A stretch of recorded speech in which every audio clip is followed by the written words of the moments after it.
Hello guys, welcome back to my channel Automation Hub Sarthak, and today's video will be something which you might have done it.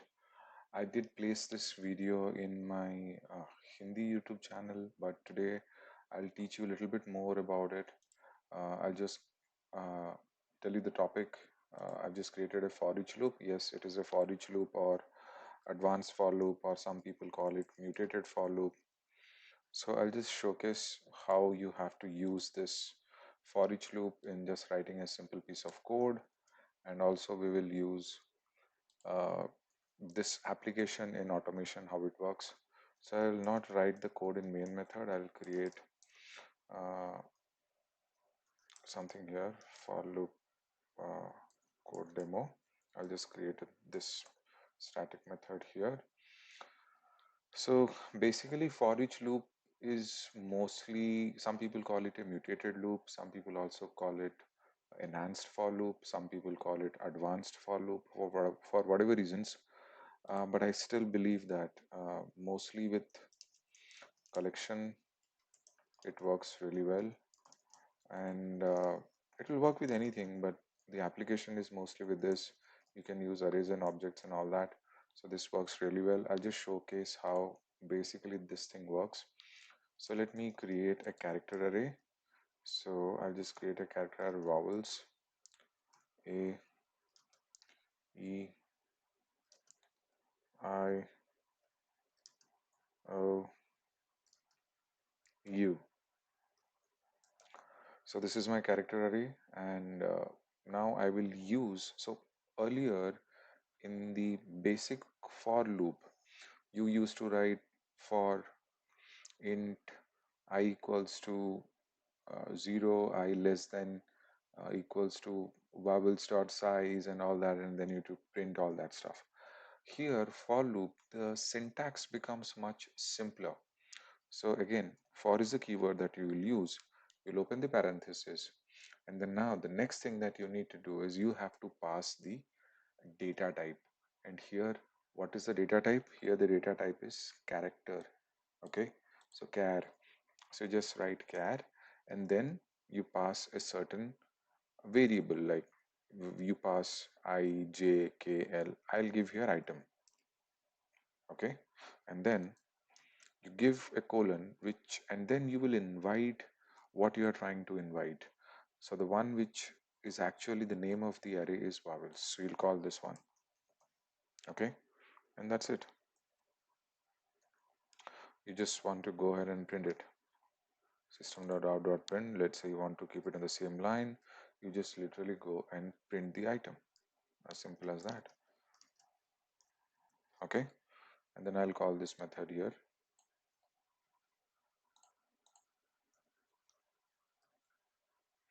So now let me run the code. It is working absolutely fine. So for each loop is very easy. And let me write another one to showcase. I'll create an integer array. Okay, I'll keep a demarcation line between them. Now let me create an integer array. So int numbers equal to, let's say, 1 comma 2 comma 3 comma 4 comma 5, a very simple integer array. So now let me do certain operations. So first let me okay, so let's say for example you want to print uh, you want to print the array elements as well as add the sum, okay, of all the elements. So that's what you want to do. It's very simple. So let me declare int sum equals to 0. I will initialize some variable as 0. Then I'll use my for loop. So what is the data type here? Int. And let's say for example you give item 1 because item we have used. So anyways, that can also be done here, but I'm changing it to item 1. And now numbers, because that is what you want to call. And now you let us first print, because that is also a part of the question, right? You have to print their elements. So it's very simple. You just print, and that's it. So this will give you the print. Now you want to have the sum, so sum equal to sum plus item 1. Simple. And you don't want it to print everywhere. You want to print the final output. Just come out of the for loop and type here the sum of the int array elements are this. You can simply go ahead and print this value sum. Very easy. Let's execute this code. See, it's coming. So for each loop is extremely simple. There is no big deal. Now, how do we apply for loop in our automation code? That also needs to be done, right? So just go here and go to the Rediff link. Come down, guys. So in the footer section, we have investors as a link, advertise with us, disclaimer, and all these links are there. I'll just right click and inspect this particular footer area. So it is a footer align C, and you will see these are the links that are there, investors and all. So either I can copy this class value and I'll write div dot paste this.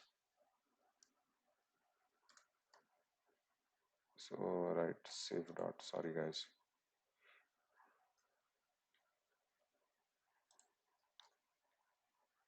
So now all these links are there. So under this footer link, even though it is one of one, all these links are there. So all these are anchor tags, links. So I'll just go A. So you can see with this CSS selector, you are seeing 11 links. You can get them by tag name A, but I don't want to. I'll just go with this particular area. So I'm just using this CSS selector. So I'll simply go and write my code. So for this one, I'll just give a system.out.println and I'll just keep a demarcation line and I'll go and write here my code. Public static webdriver.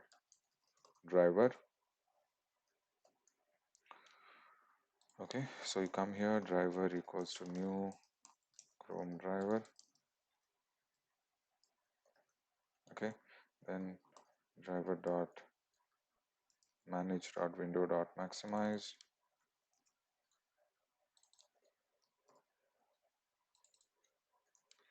Driver dot get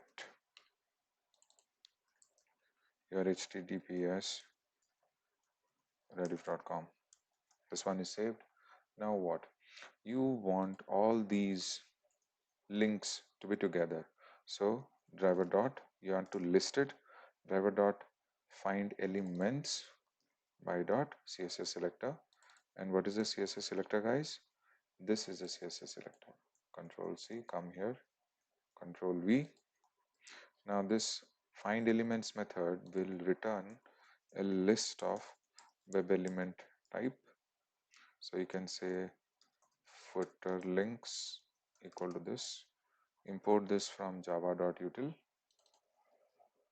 Okay, now let's say for example you want to print how many links are actually there. So you can say total number of footer links are footer links dot size. So okay, I uppercase, sorry. So now this is done.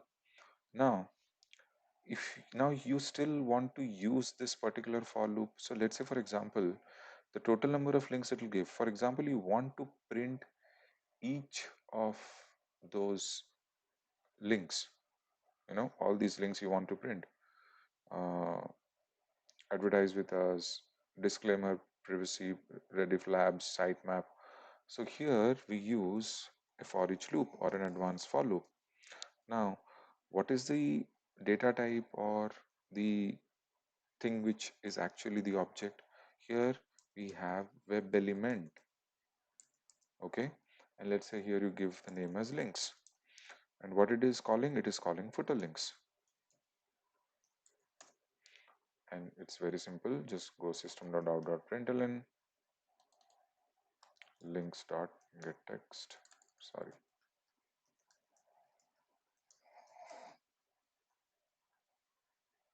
So using for each loop, you can do all these things. So I will show you now, even though this code will execute, and then you will see, and I'll close the driver. Okay. So right click, run as Java application.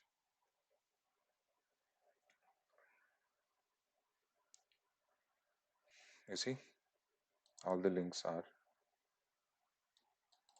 all the links have been printed. Simple. No. So this is how you can use your for each loop or advanced for loop or mutated for loop or enhanced for loop in automation as well. If you want, you can go ahead and click on each and every one of them and go to that particular web page, come back, take care of the stale element reference exception, and then do your code. I think I have put all those videos there. You can just go ahead and watch it. But again, totally depends. If you want to click on each and every link, whether you want to go for a for each loop or a traditional for loop. I would generally go for a traditional for loop if I want to click on each and every link and rather use this as an int so that I can iterate over each. This one probably you'll have to use JavaScript executor, and you have to, accordingly manage the uppercase, not the uppercase, sorry, you have to manage the manage the coordinates of the web page. Come scroll down and then you click on it, and then you will also have to handle the web element, the the weight conditions of particular web elements. So all those things that you have to do, but again, it is up to you. If you want to go ahead and do that, please go ahead and do that. So this is a simple explanation of how to use for loop. You can use this as a code as well, and this is how you apply that logic in automation. Thank you so much for watching this video.